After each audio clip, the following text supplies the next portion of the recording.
I'm divorcing you because my mistress is pregnant with a boy. A defective product that can't bear a son should get out. Mistress, you mean that woman? I pointed at the woman next to Samuel. She retorted with displeasure. I'm not just any woman. I'm Natalie. How rude of you. Exactly. That's why I'm dumping her, Samuel said, and both he and Natalie laughed. I was taken aback. How could they talk so openly about having a mistress? Normally, that's something you'd hide, and now they're joking about divorcing because the mistress is pregnant. There's a limit to how much one can endure. Does he have any idea how much I've been putting up with? Well, this divorce actually works out in my favor. I have plenty of evidence, and he's admitted to the affair. I'll gladly dump such a husband in exchange for a hefty alimony. I'll make sure he hits rock bottom, so he better brace himself. Clenching my back teeth, I headed to my room. My name is Michelle Brown. I'm a 43-year-old stay-at-home mom raising 4 daughters. My eldest is 11, and the second one is 9, so they can handle most things by themselves. But the youngest 2 are 5-year-old twins who still require a lot of care. I keep reminding myself that this phase of constant caregiving is only temporary. Thinking this way makes me cherish these precious days even more. You might think we have a happy family life from this conversation, but that's far from the truth. My parents-in-law, who live with us, are constantly critical of me, and my husband Samuel hardly ever comes home. Our marital and family relations are terrible, to say the least. Samuel is probably cheating on someone out there. I've even hired a private investigator to track his activities. But the girls need their father, and with that thought, it seems impossible to just get a divorce. The frustration inside me keeps growing. I feel that if we weren't living with my parents-in-law, things might not have turned out this way. It's something I regret, but at the time there was nothing I could do. Samuel and I met through a mutual acquaintance. Back then, I was working as a hairdresser at my mother's salon and was close with a lady named Anna from the neighborhood. There's a man around your age at my favorite jewelry store. Anna started telling me about Samuel Brown, the heir to a jewelry business, an elite graduate. He was too busy with work to meet women. Why don't you meet him? Someone like me and an elite like him. We're not a match. Just meeting should be fine, she insisted. Eventually, I couldn't refuse and agreed to meet Samuel. Surprisingly, we hit it off. I was impressed by his fondness for children and his smart, elite demeanor. That's how we started dating with marriage in mind. Later, when Samuel proposed, I accepted. However, when I went to Samuel's parents' house to announce our marriage, his father said to me, "Our family runs a business. Both my wife and I are busy, so we need a daughter-in-law who can handle household chores. I've been living with my mother, and I do all the housework." Hearing this, my mother-in-law's demeanor changed. "Oh, if you're good at housework, why don't we live together? It'll be convenient for both of us, right?" I was taken aback. I couldn't understand how it would be convenient for anyone but them. Before I knew it, the decision to live together was made. I regretted it, but it was too late to change anything. Samuel seemed to agree with the arrangement. I thought, once things settle down, I can bring up living separately. Samuel will be on my side, right? I compromised with these thoughts. That was a big mistake. As soon as we got married, my mother-in-law dumped all the household chores on me. "Michelle, I have to go to work, so please take care of the cleaning and laundry." Yes, my mother-in-law was technically an employee at her husband's company, but it was just for show. She shoved the housework onto me and went off to enjoy herself. The atmosphere at home never allowed for a conversation about living separately. I sighed resignedly.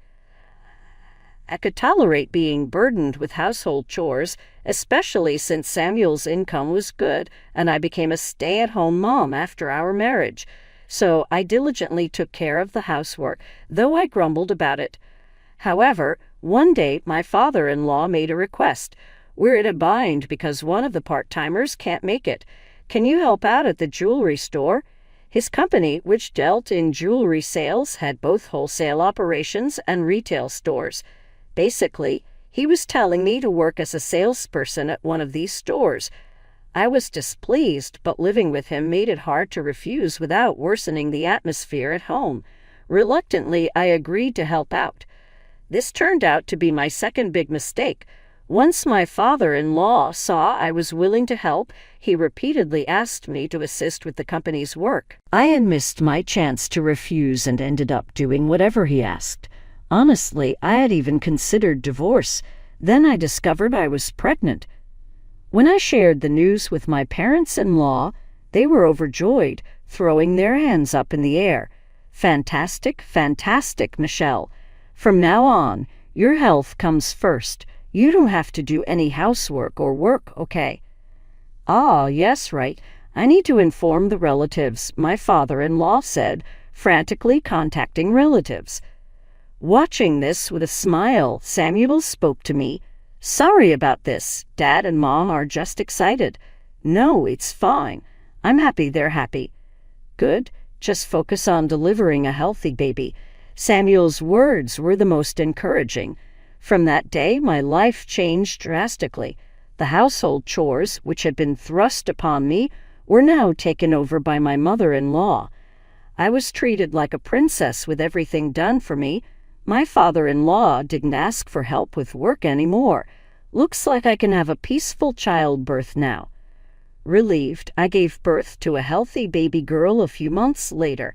However, when my in-laws came to see the baby, their faces fell. Anxiously, I showed them the baby. Look, a healthy baby girl. I've named her Catherine. Oh, I see. That's a nice name. My mother-in-law was visibly disappointed, and my father-in-law's reaction was the same. Well, they say first a girl, then a boy. So you should have a boy next time. Yes, I was confused. After my in-laws left, I asked Samuel about their strange behavior. Your parents were acting weird. What happened? Probably because it was a girl, Samuel said, looking disappointed. He explained that his family had been running the company since his grandfather's time. As it was a family business, they needed a male heir. So my parents-in-law were hoping for a boy. In other words, they were disappointed it wasn't a boy. Well, just make sure the next one is a boy, Samuel said with a sullen expression. I was infuriated. Was he implying a girl couldn't be an heir? That's not true. A girl can work too. In fact, for a jewelry business, a girl might even be more advantageous. What is wrong with these people? I found myself wanting a divorce immediately, but I couldn't leave because of Catherine. At least until she grows up, I'll endure it. After being discharged from the hospital, I returned home. My life reverted back to what it was before pregnancy. Every day I was burdened with both household chores and work, and now I had to take care of Catherine as well. I lived each day gritting my teeth. Eventually, I became pregnant again, but it was another girl. I named her Christina, but neither my parents-in-law nor Samuel showed any interest. A few years later, I got pregnant for the third time, only to find out it was twin girls. Predictably, my parents-in-law and Samuel showed no interest. Worse, they continued to dump housework on me even after I gave birth to the twins. Nothing changed. I seriously started considering divorce. During this time, Samuel and I argued over our daughter's education. It's fine to leave girls alone. They don't need much education. Nowadays, girls need to study too, aiming for university. What? As long as a woman looks good, she can get married. No need for studies. Samuel and I fought like this every day. Naturally, things between us kept getting worse. Eventually, Samuel started spending more nights away from home. He must be cheating, I thought, and anger welled up inside me. Enduring this isn't good for my health. I visited a detective agency nearby and requested an investigation into Samuel's behavior. It'll take a few weeks for the results. They said I needed to prepare for everything. First, I talked to my daughters. Your father and I might not be able to get along anymore. The younger ones seemed not to understand, but Catherine and Christina appeared to grasp the situation. I'm okay with it. I don't like Dad anyway. Yeah, Dad's always angry. I don't like him either. It seems my daughters have taken after me. This meant I could bring up divorce when the time was right. I felt relieved. Then one Sunday morning, someone visited our house early. Wondering who it could be, I saw Samuel bringing in a guest. Michelle, we need to talk, Samuel said. He brought a young woman with him. She wore flashy makeup and was smiling oddly. Since you couldn't produce an heir, I went out and found a woman who can, Samuel announced. A woman who can produce an heir? I thought it was just an affair. I watched as Samuel caressed the woman's belly and declared, well, that's the situation. In that moment, everything became clear to me. Samuel continued smirking. I'm divorcing you because my mistress is pregnant with a boy. A defective product that can't bear a son should get out. Mistress. You mean that woman? I pointed at the woman next to Samuel. I'm not just any woman. I'm Natalie. How rude of you. She retorted with displeasure. Exactly. That's why I'm dumping her, Samuel said. Both he and Natalie laughed. I was taken aback. How could they so brazenly talk about having a mistress? Normally, that's something you'd hide. And now they're joking about divorcing because the mistress is pregnant. There's a limit to how much one can endure. Does he have any idea how much I've been putting up with? Well, this divorce actually works out in my favor. I have plenty of evidence, and he's admitted to the affair. I'll gladly dump such a husband in exchange for a hefty alimony. I'll make sure he hits rock bottom, so he better brace himself. Clenching my back teeth, I headed to my room. My gaze fell upon my 4 daughters standing in front of the room. I pulled them close and whispered, I couldn't make up with your father. Don't cry, Mom. We're here for you, Catherine consoled me. I hugged my 4 daughters tightly. Then we began preparing to move. I contacted a moving company and called my mother. Hey, Mom, about the other day. You couldn't make it work, could you? She gently asked. I had told her when I requested the investigation that I suspected Samuel was cheating and I might get a divorce. Yeah. Well, then it's going to be tough from here. Come back home immediately. I'm getting everything ready. Thank you, Mom. After that, I moved back to my childhood home with my 4 daughters. Although I had been worried, the girls didn't seem downhearted. In fact, they were even excited about going to their grandmother's house.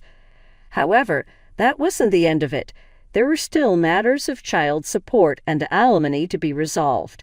Back at my parents' house, I could resume working as a hairstylist, but realistically, I needed child support to make ends meet. I hoped Samuel would agree to a reasonable settlement. That was my only concern. After moving, I started discussions with Samuel about alimony, but as expected, we were at an impasse. You're divorcing me because I cheated. You couldn't have a son.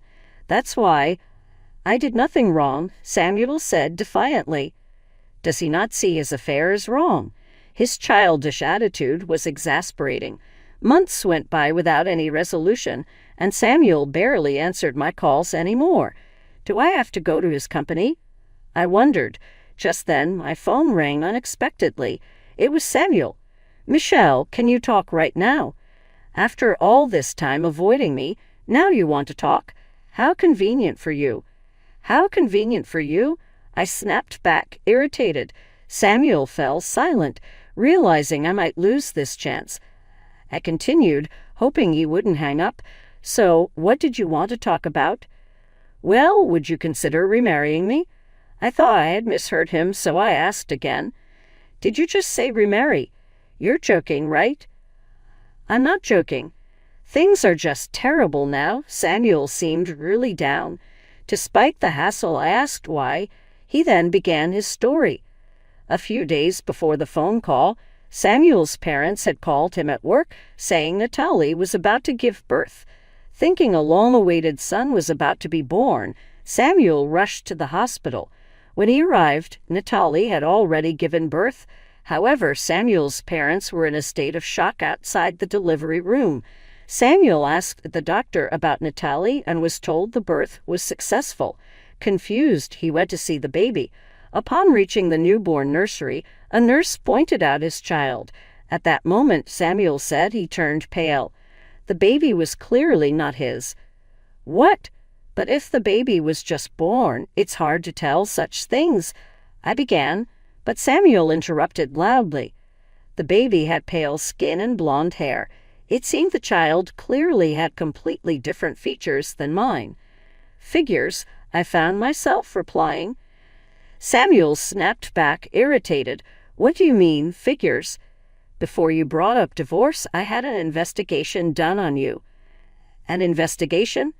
Samuel raised his voice in surprise.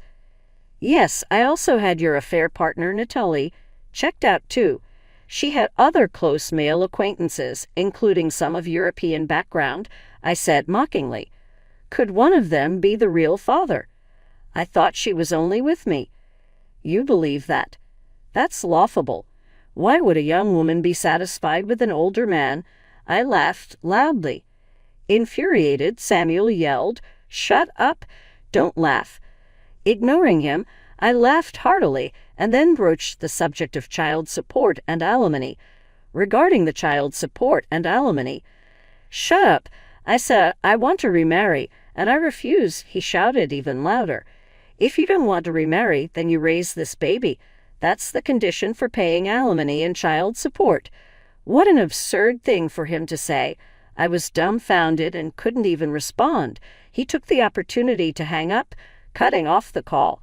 From then on, I couldn't get through to him anymore. If you won't answer the phone, we can't discuss anything. I don't want to see him, but I have no choice but to go to his office, I muttered as I pocketed my smartphone. I headed downstairs to the beauty salon where Anna, one of our clients, was waiting. My mother was attending to another customer nearby.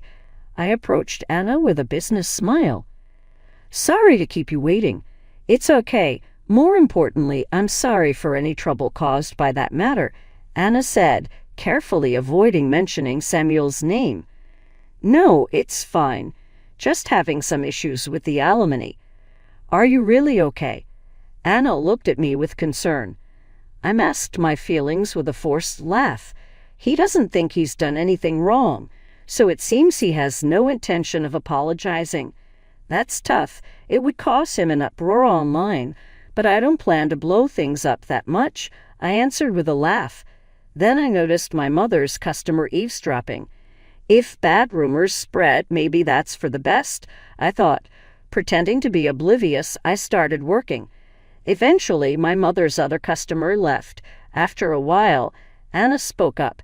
Michelle, were you okay with not warning that customer just now? Apparently, she had noticed the eavesdropping too. If bad rumors spread, it might teach him a lesson, I replied with a smile. Soon, I finished Anna's haircut and let my mother take over while I retreated to the back. Later, I tried calling Samuel, but he didn't answer. A few days later, on a day the salon was closed, I went to Samuel's company. He wasn't there and was reportedly at the retail store. Reluctantly, I headed to the retail location.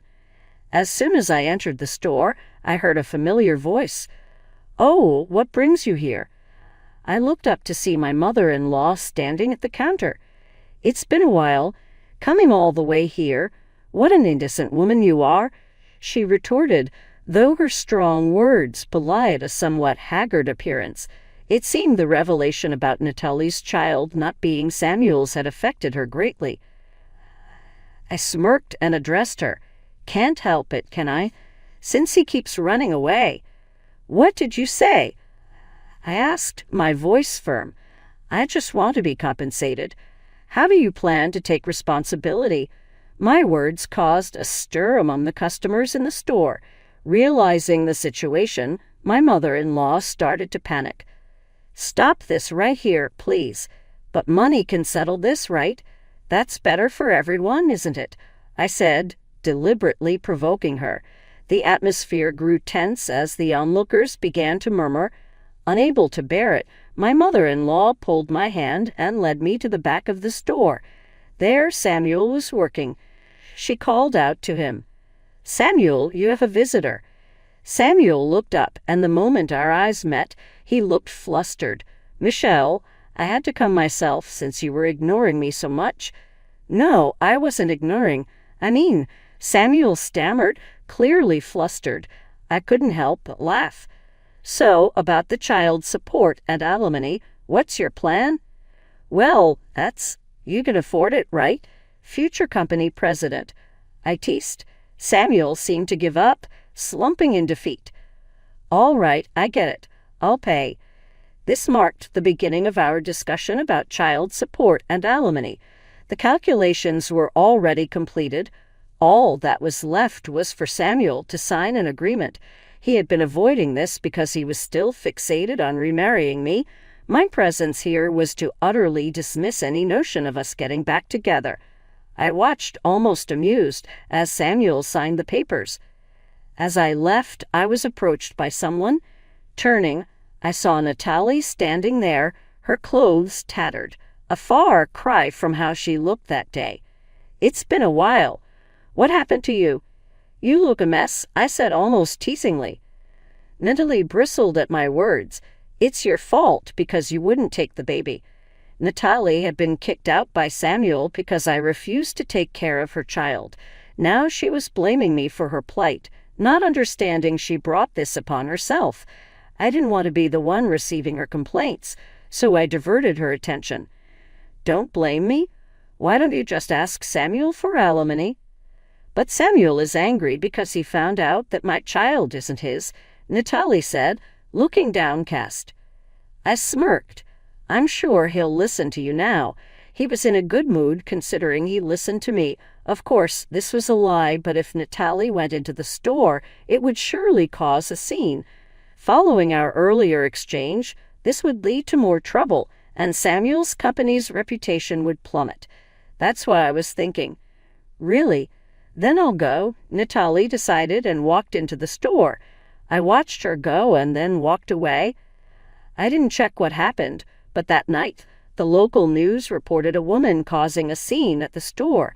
That'll teach her a lesson, I thought smugly. However, a few days later, things took an unexpected turn. I was preparing to open my shop when the phone rang. "Thank you for calling. Is this for a reservation?" I assumed it was a customer and replied with the usual phrase, but on the other end of the line, amidst the noise of people, I heard the voice of my mother-in-law. "It's not a reservation. What have you done?" Are you Samuel's mother?" I asked, taken aback. Her voice grew louder. "It's your doing, isn't it?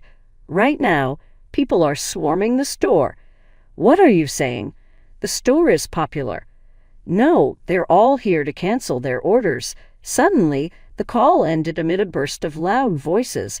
I was baffled. Reluctantly, after informing my mother, I headed to Samuel's company store. As I approached the store, I saw a massive crowd. Samuel and our parents-in-law were trying to calm the gathered people. Soon, my mother-in-law spotted me. At that moment, she raised her voice loudly. "What are you going to do about this? What's happening here? There are rumors of bankruptcy, and it's all your fault." I was clueless, having no idea what she meant, so I asked her to explain everything from the beginning. Here's what she told me. On the day I visited the store, a customer had come in, purchased some jewelry, but then started insisting on canceling it. My mother-in-law, who hadn't yet ordered the product, readily agreed to the cancellation. However, the number of customers wanting to cancel gradually increased, eventually leading to a crowd. Hearing this, something clicked in my mind. I decided not to mention my suspicion, but to ask the reason instead. "Why did this happen?" "Some rumors on the internet are saying it's dangerous." As we spoke, the crowd pushed me away, separating me from Samuel and his mother. Eventually, I had to leave the scene. It was only a few days later that I learned the full story. Here's what happened. The catalyst was a conversation at my beauty salon.